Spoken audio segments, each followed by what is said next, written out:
1920 का बनारस। दोपहर की धूप अस्तबल की छांव से झांकती थी, जहां गोविंद बाल्टी में पानी भरकर एक बूढ़े घोड़े की पीठ थपथपा रहा था। हाथों में छाले, पर आंखों में सवाल। हर रोज की तरह उस दिन भी वह राय बहादुर की कोठी के बाहर खड़ा होकर ऊपर की खिड़की की ओर देखता, जहां से कभी कभी हंसी की आवाजें आती थीं। उस दिन होली थी। जानकी बालकनी में खड़ी गुलाल उड़ा रही थी। अचानक गोविंद ने नीचे पड़े सूखे रंग को उठाया और हवा में फेंका। रंग उड़ता हुआ सीधे जानकी के चेहरे पर गिरा। एक पल को चुप्पी छा गई। तू जानता है तूने किस पर रंग डाला? राय बहादुर का गुस्सा गरजा। गोविंद को खींचकर दरबार में लाया गया। वहां अंग्रेज अफसरों की मौजूदगी थी। राय बहादुर ने अपने बेटे तेज बहादुर को इशारा किया। चाबुक हवा में लहराया और गोविंद की पीठ पर पड़ा। जानकी चुपचाप देखती रही। शायद पहली बार किसी ने उसके लिए डर महसूस किया था और वो कुछ बोल नहीं सकी। उसी रात गोविंद भाग निकला, घने जंगलों में भटकता, थका हारा। जब गिरने ही वाला था, तभी एक आवाज आई, जिंदा रहने का इरादा है या मरने का? काली दाढ़ी, आंखों में अंगारे विक्रम सिंह। मैं लड़ना चाहता हूं। गोविंद की आंखें झुकी नहीं थीं। विक्रम मुस्कुराया। तो चल, हथियार नहीं, इरादे उठाने हैं पहले। विद्रोहियों के बीच गोविंद को पहला काम मिला काले घोड़े आजाद को काबू में करना। पर घोड़ा जैसे आत्मा को पढ़ लेता था। गोविंद पास जाता तो वह पीछे हट जाता। कोई नहीं जानता था कि आजाद को सिर्फ विक्रम के स्पर्श का आदान था। केसर, विक्रम की बहन, गोविंद को चुपचाप देखती। एक दिन बोली, घोड़े को जीतना है तो पहले अपनी हार को गले लगा। गोविंद ने मुस्कुराकर पूछा, और तू कौन है सिखाने वाली? वो जो तेरे सवालों का जवाब नहीं, तेरे जख्मों की दवा है। गोविंद के होंठों पर खामोशी उतर आई। कुछ महीनों में गोविंद मजबूत हो गया। आजाद उसके सामने खड़ा होकर आंखों में गहराई देखने लगा। एक शाम जब सूरज डूब रहा था, विक्रम गोविंद को बुलाता है। कल मैं जाने वाला हूं। तेरे लिए एक काम छोड़ रहा हूं आजाद, अब तेरा है। और विद्रोह, ये आग अब तुझे जलानी है। अगली सुबह विक्रम को एक जाल में फंसाकर अंग्रेज गोली मार देते हैं। आग की राख में खड़ा गोविंद अब पूरी तरह बदल चुका था। वह गांव लौटता है, जहां राय बहादुर अब भी रियासत के नाम पर जुल्म करता है। जानकी अब भी उसकी कैद में है, लेकिन उसकी आंखों में अब डर नहीं, अफसोस है।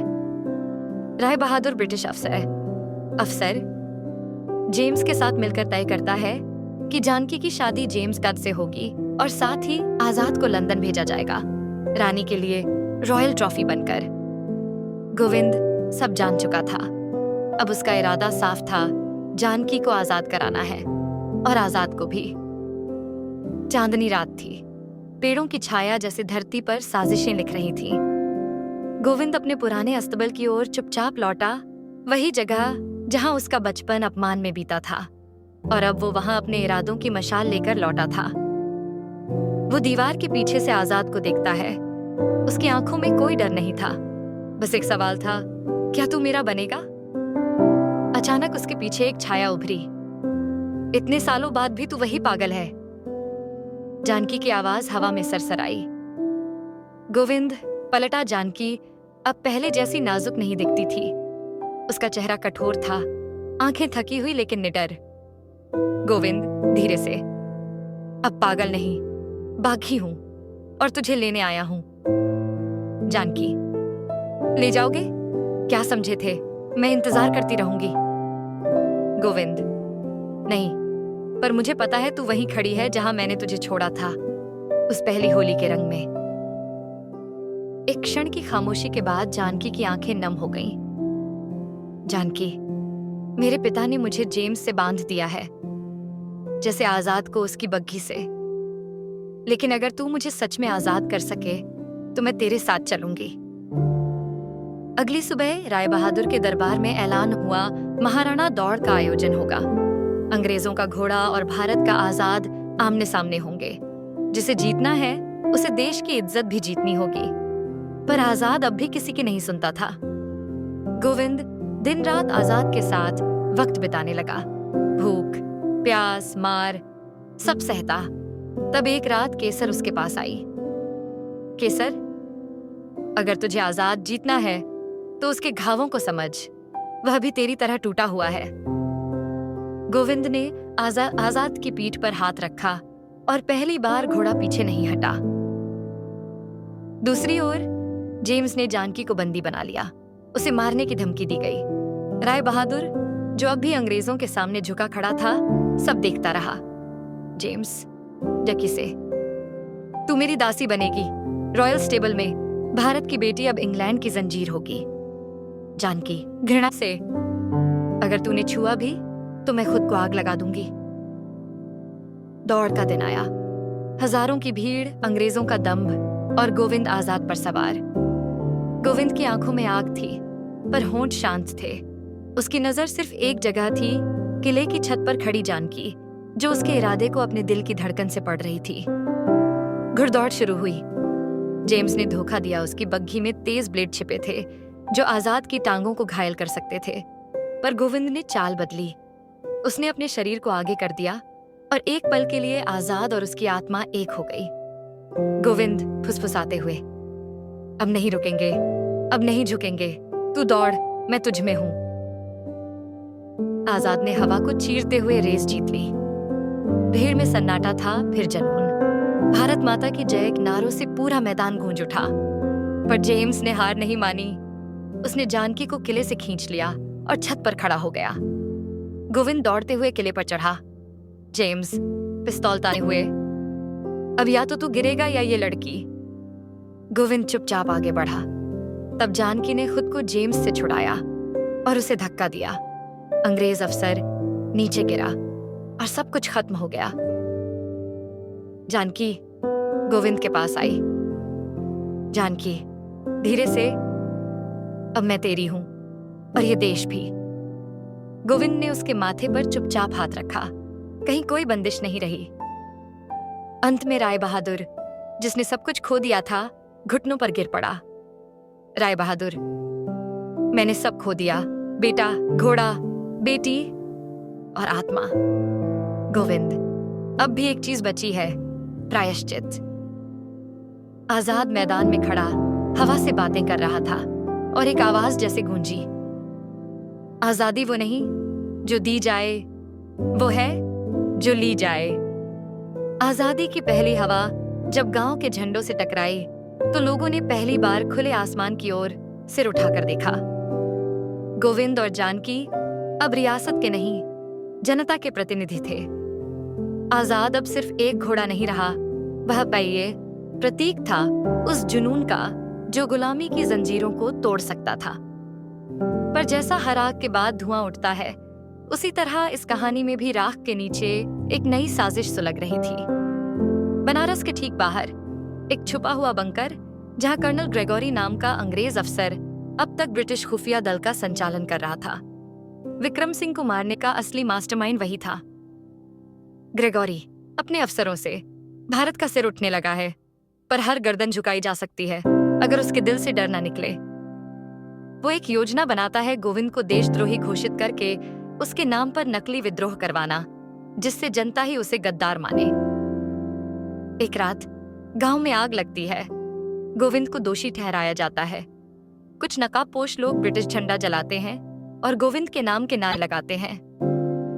गांव के बुजुर्ग, जिसे हमने मसीहा समझा, वही अब दानव बन गया। गोविंद हताश होकर, मैंने कुछ नहीं किया, ये मेरी लड़ाई नहीं, ये मेरी हत्या है। वह केसर के पास जाता है। गोविंद, कभी कभी लगता है जैसे मैं हर जीत के बाद एक और हार के करीब पहुंचता हूं। केसर, तो अब हार मत, वो तुझसे तेरी छवि छीन सकते हैं, पर तेरा सच नहीं। इस बीच जानकी भी खतरे में पड़ जाती है। ग्रेगोरी उसे अगवा करवा लेता है। गोविंद जब उस बंकर तक पहुंचता है तो वहां से एक संदेश मिलता है, या तो आजाद हमें सौंपो या जानकी की सांसें गिननी शुरू कर दो। गोविंद अब दोराहे पर है। आजाद, जिसने उसे रास्ता दिया, या जानकी, जिसने उसे दिल। सैक्सी रेक पो तीसरा अदाइस्तियाई इब्ताफेंटे फुआर हेनिया है। केसर, कुछ बचे हुए क्रांतिकारियों और गांव के युवाओं को साथ लेकर वो योजना बनाता है। गांव की औरतें बारूद के डब्बे तैयार करती हैं, बच्चे संदेशवाहक बनते हैं और एक बार फिर पूरा गांव बगावत की तैयारी में लग जाता है। गोविंद लोगों से, इस बार लड़ाई सिर्फ मेरी नहीं, यह हर उस सांस की है जो आजाद होना चाहती है। अंतिम युद्ध शुरू होता है। बंकर पर हमला होता है, पर अंदर की रक्षा मजबूत है। गोविंद अकेले भीतर जाता है, जहां ग्रेगोरी जानकी की कनपटी पर बंदूक रखे खड़ा है। ग्रेगोरी, भारत के सपने कभी हकीकत नहीं बनते लड़के, उन्हें कुचलना ही पड़ता है। गोविंद शांत स्वर में, सपने देखे नहीं जाते, छीने जाते हैं, और मैं छीने बिना लौटा नहीं करता। वह जानकी की आंखों से इशारा पाता है। 1 सेकंड की चूक और गोविंद ग्रेगोरी पर कूद पड़ता है। दोनों लड़ते हैं लहू, बारूद और आंसुओं के बीच एक युद्ध। आजाद बंकर के बाहर खड़ा गुस्से से हिनहिनाता है। गोविंद सिटी है से ग्रेगोरी की पिस्तौल उसके सीने पर देखता है। आजाद खुद कूदकर बंकर के दरवाजे को तोड़ देता है। गोविंद को गोली लगती है, लेकिन जानकी ग्रेगोरी को पीछे से छुरा घोंप देती है। सन्नाटा। गोविंद की सांसें धीमी हो रही हैं। जानकी रोती हुई, तू नहीं जाएगा, मैंने तुझे पाया है, खोने नहीं दूंगी। गोविंद मुस्कुराकर, मैं नहीं जाऊंगा, मैं आजाद हूं, और आजाद कभी मरते नहीं।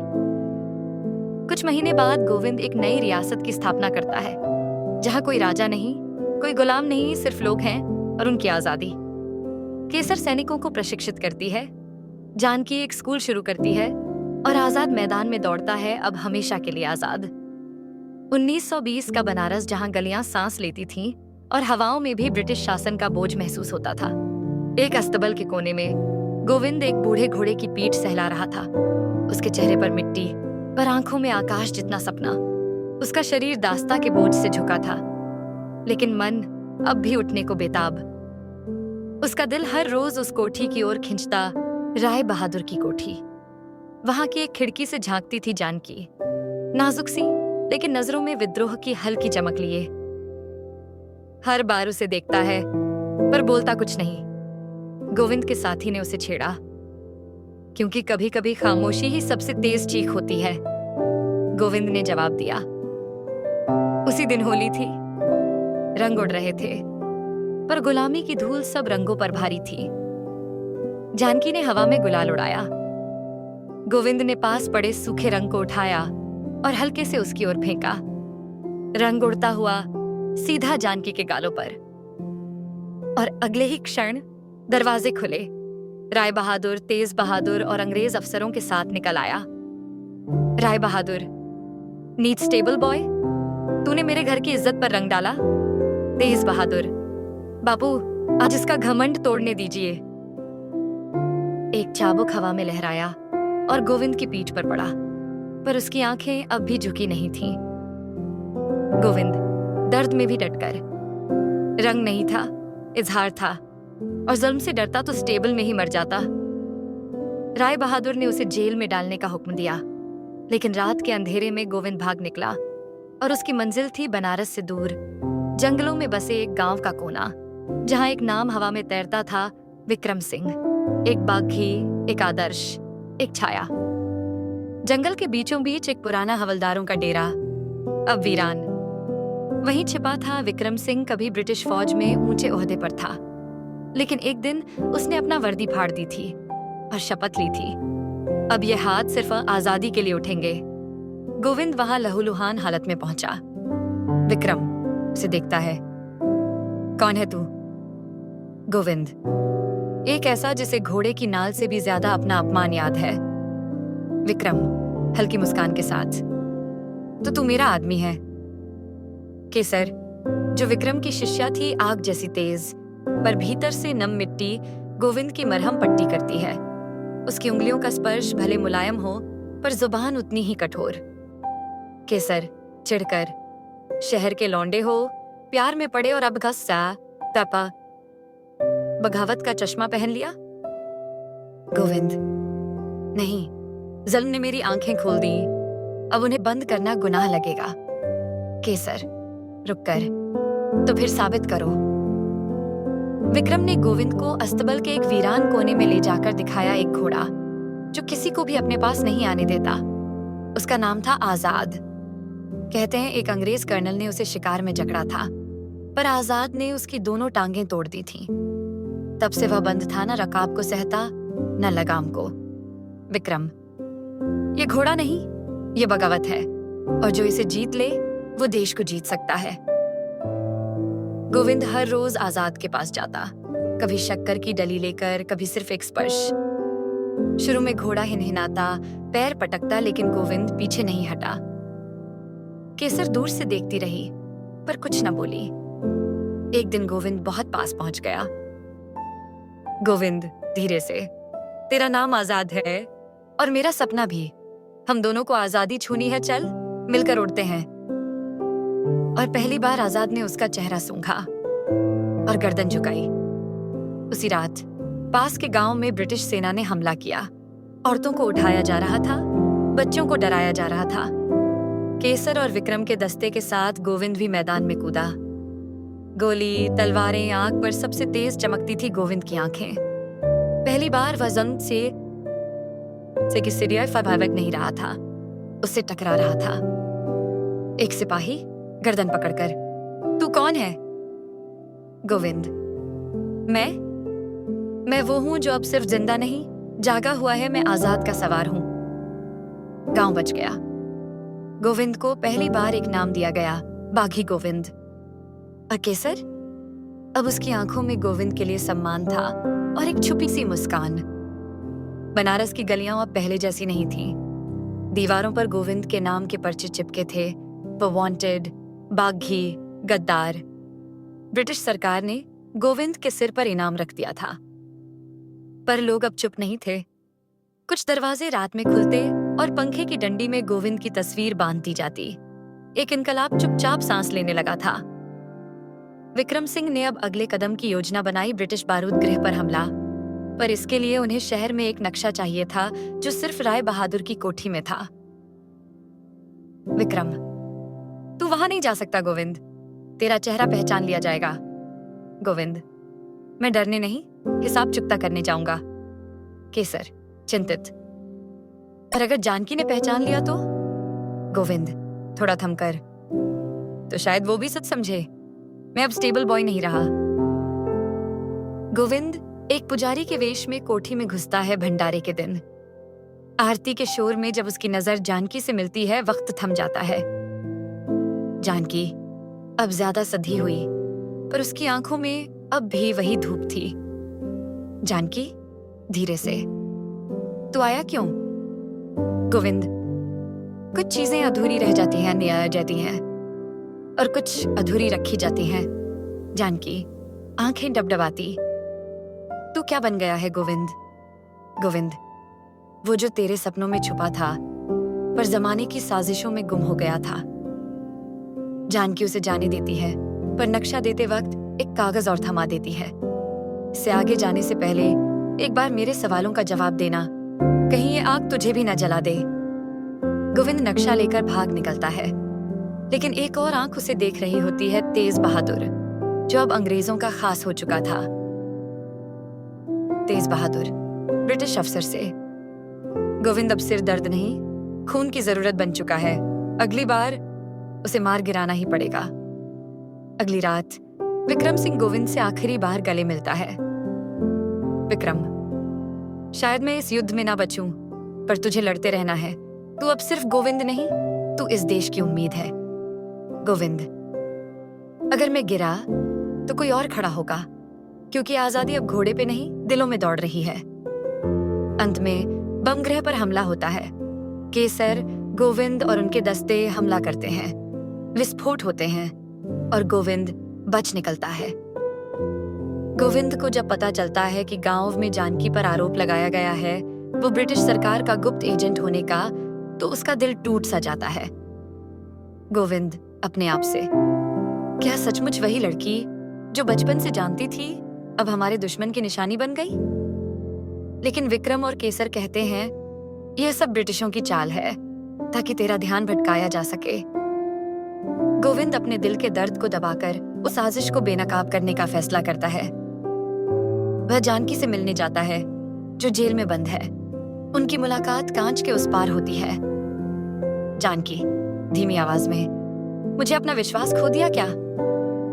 गोविंद कंधे नीचे झुका, नहीं, पर हर सवाल की आग ने हमें अलग कर दिया है। जानकी, मैंने सच छुपाया ताकि तुम्हें बचा सकूं।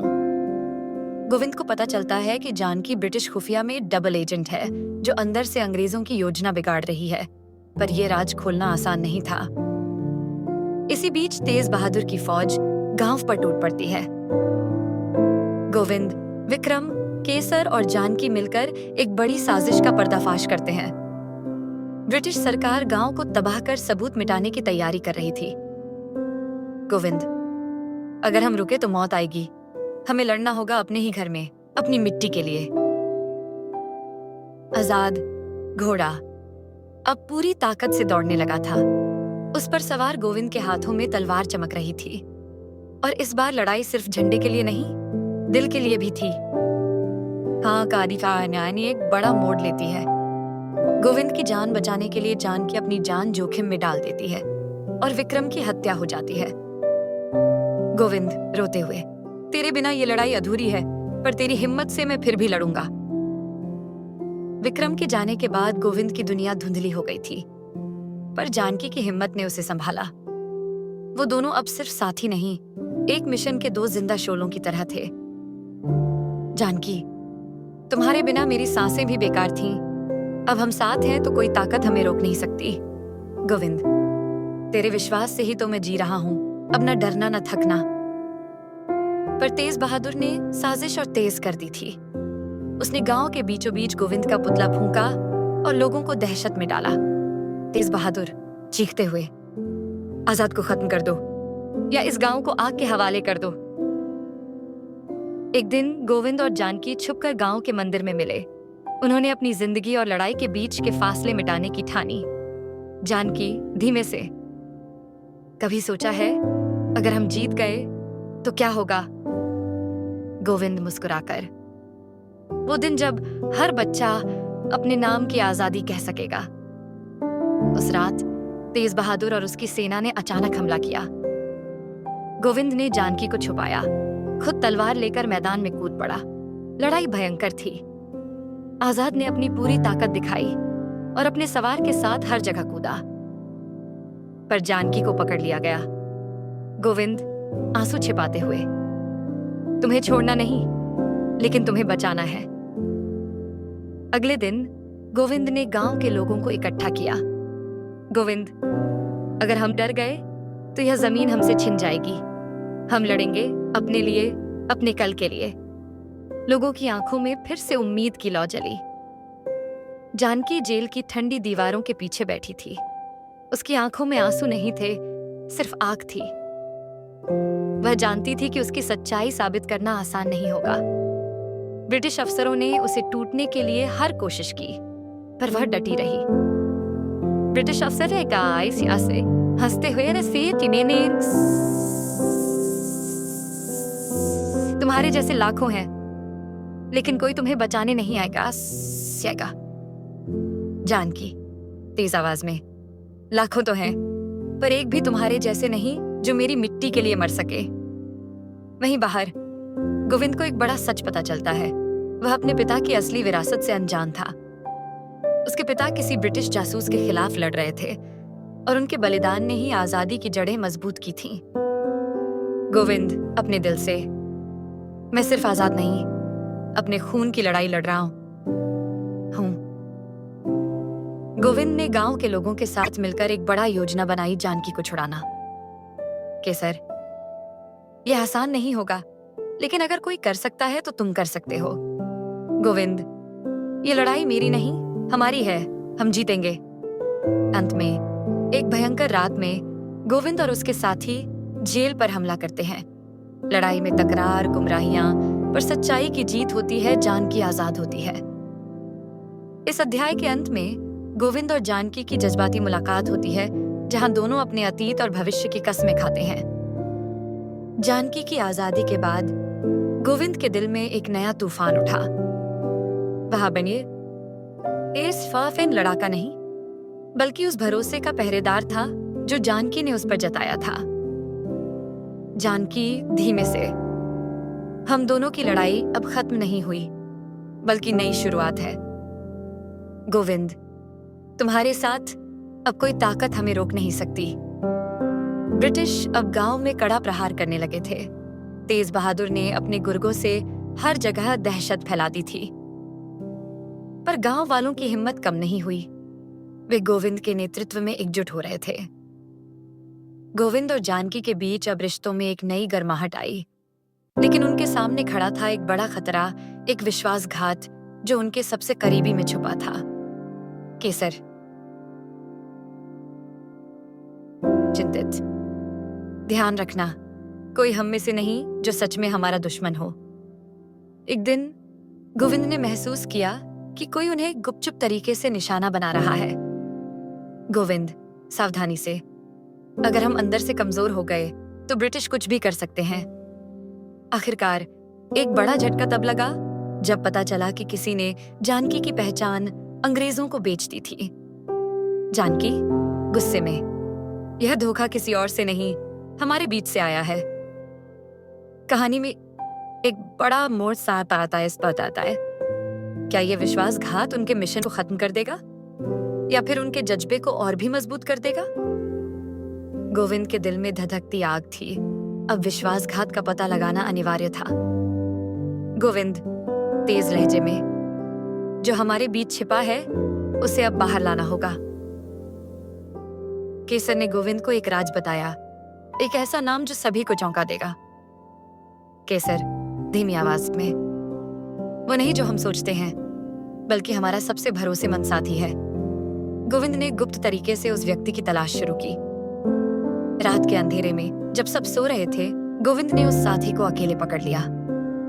गोविंद कड़क आवाज में, क्यों, हमारे जज्बे से क्यों खेला? उसने माना कि अंग्रेजों ने उसे पैसे और धमकी से फंसा रखा था, पर गोविंद ने कहा, अब वक्त है चुड़ैल से छूटने का या इस मिट्टी से हमेशा के लिए दूर होने का। आखिरकार विश्वासघात करने वाले ने अपने गुनाह कबूल कर लिया और अब फिर से हमारे साथ था, पर निगाहें थी सख्त और भरोसा था टूटा हुआ। गोविंद ने अपने साथियों को समझाया, हम गिरे हैं पर हम टूटेंगे नहीं, आजादी के लिए हमारी लड़ाई जारी रहेगी। गोविंद और उसके साथियों ने विश्वासघात का सामना कर लिया था, पर अंग्रेजों ने हार नहीं मानी थी। वे अब पूरी ताकत से हमला करने को तैयार थे। गांव के किनारे बड़ी संख्या में ब्रिटिश फौज जमा हो रही थी। गोविंद ठंडे दिमाग से, ये लड़ाई अब सिर्फ तलवारों की नहीं, दिमाग और जज्बे की भी है। एक नई योजना बनी, जंगल में छिपकर गुप्त घात लगाना। केसर, हमें आजाद की ताकत को पूरी तरह समझना होगा। आजाद घोड़ा अब गोविंद का सबसे बड़ा हथियार था। उसने न केवल तलवार बल्कि दिलों को भी जीत लिया था। गोविंद घोड़े से बात करता हुआ, चलो आजाद, दिखा दे उन्हें कि हम कितने मजबूत हैं। पर अचानक तेज बहादुर ने एक नई चाल चली। उसने गांव में जहर घुला दिया, जिससे कई लोग बीमार हो गए। गोविंद की आंखों में आग छा गई। गोविंद, इतना बड़ा जहर भी हमारी लड़ाई को नहीं रोक पाएगा। गांव वाले मिलकर लड़ाई के लिए तैयार हुए। अब लड़ाई केवल बंदूकों की नहीं, जिंदगियों की थी। गांव में जहर फैलाने के बाद हालात और भी खतरनाक हो गए थे। कई लोग बीमार थे और हिम्मत टूटने लगी थी। तभी अचानक एक अनजान व्यक्ति गांव में आता है, एक अंग्रेज विरोधी विद्रोही जिसका नाम था अर्जुन। अर्जुन गांव वालों से, मैं तुम्हारे साथ हूं, ब्रिटिशों से लड़ना मेरी भी जान है। गोविंद ने उसे परखने की कोशिश की। गोविंद, अगर सचमुच साथ देना है तो सबूत चाहिए। अर्जुन ने अपनी कहानी बताई, कैसे उसने ब्रिटिश अफसरों के खिलाफ गुप्त लड़ाई लड़ी थी और कैसे उसका परिवार भी इसी संघर्ष में शहीद हुआ था। अब गोविंद, जानकी, केसर और अर्जुन मिलकर एक नई योजना बनाते हैं, ब्रिटिश फौज को जंगल के गहरे अड्डे पर घेरना। जानकी, यह आखिरी मौका है, या हम जीतेंगे या सब कुछ खो देंगे। आजाद घोड़ा तैयार था फिर से रणभूमि में कूदने के लिए। इस अध्याय के अंत में नई उम्मीद और जज्बा सभी के दिलों में फिर से जग जाता है। गोविंद, जानकी, केसर और अर्जुन जंगल के गहरे अड्डे पर पहुंच गए थे। उनके सामने था अंग्रेजों का बड़ा किला, जो हर तरफ से सुरक्षित था। गोविंद, धीरे से। हम सीधे लड़ाई नहीं लड़ सकते, हमें चालाकी से काम लेना होगा। अर्जुन ने एक योजना सुझाई, अंधेरे का फायदा उठाकर अंग्रेजों के सप्लाई लाइन को काटना। अर्जुन, अगर हम उनकी रोटी और गोला बारूद रोक दें तो वे कमजोर पड़ेंगे। जानकी ने कहा, और हम गांव वालों को भी सुरक्षित जगह पहुंचाएंगे। रात के सन्नाटे में उन्होंने सब कुछ सोच समझकर अंजाम दिया। आजाद ने अपनी तेजी और चालाकी से कई अंग्रेज सैनिकों को मात दी। एक फरेबी विस्फोट से उनकी योजना खतरे में पड़ गई। गोविंद, गुस्से में, हमारे बीच से कोई हमें धोखा दे रहा है। दोस्तों के बीच शक की लकीरें खींचने लगीं। क्या यह लड़ाई केवल अंग्रेजों से थी या भीतर की लड़ाई भी छिड़ चुकी थी? गोविंद के दिल में शक ने जगह बना ली थी।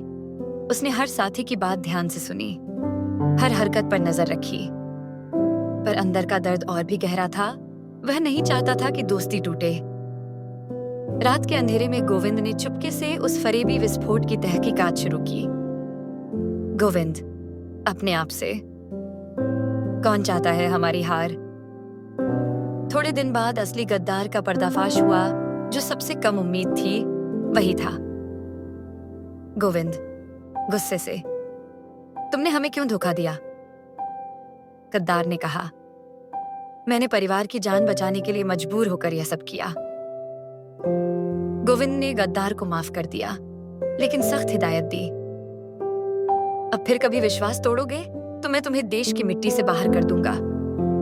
साथी फिर से एकजुट हुए और लड़ाई के लिए नई ऊर्जा लेकर आगे बढ़े। गोविंद और उसके साथी अब पूरी तरह एकजुट थे। उनके दिलों में बस एक ही बात थी, आजादी। अर्जुन ने एक आखिरी योजना बनाई, अंग्रेजों के किले पर छापे मारी। अर्जुन, यह आखिरी मौका है, अगर हम सफल रहे तो अंग्रेजों की हुकूमत टूट जाएगी। जानकी ने भी हिम्मत दिखाई, हमारे लिए, अपने देश के लिए ये लड़ाई मरने और जीतने की लड़ाई है।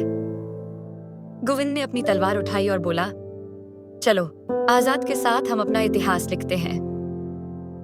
अंतिम युद्ध शुरू हुआ। तलवारों की टकराहट, गोली बारूद की आवाज और जज्बे की गूंज थी। लड़ाई चरम पर थी। गोविंद और उसके साथी मौत को चुनौती दे रहे थे। गोविंद, जोश से, ये लड़ाई सिर्फ जमीन की नहीं, हमारे सपनों की है। जानकी ने भी अपनी जान पर खेलकर ब्रिटिश कमांडर को मात दी। पर युद्ध में सबसे बड़ा बलिदान हुआ, अर्जुन ने अपनी जान दे दी ताकि बाकी बच सकें। गोविंद ने खून से सने हाथों से झंडा लहराया। गोविंद, यह झंडा हमारी हिम्मत और जज्बे का प्रतीक है। अंत में ब्रिटिश फौज ने हार मानी और गांव आजाद हुआ। गांव वालों की आंखों में आंसू और मुस्कान दोनों थे। जानकी गोविंद से, हमने अपने लिए नहीं, आने वाली पीढ़ियों के लिए लड़ाई लड़ी है। गोविंद, और यह लड़ाई कभी खत्म नहीं होगी। आजाद की कहानी यहीं खत्म नहीं होती, ये तो बस शुरुआत है एक नए भारत की।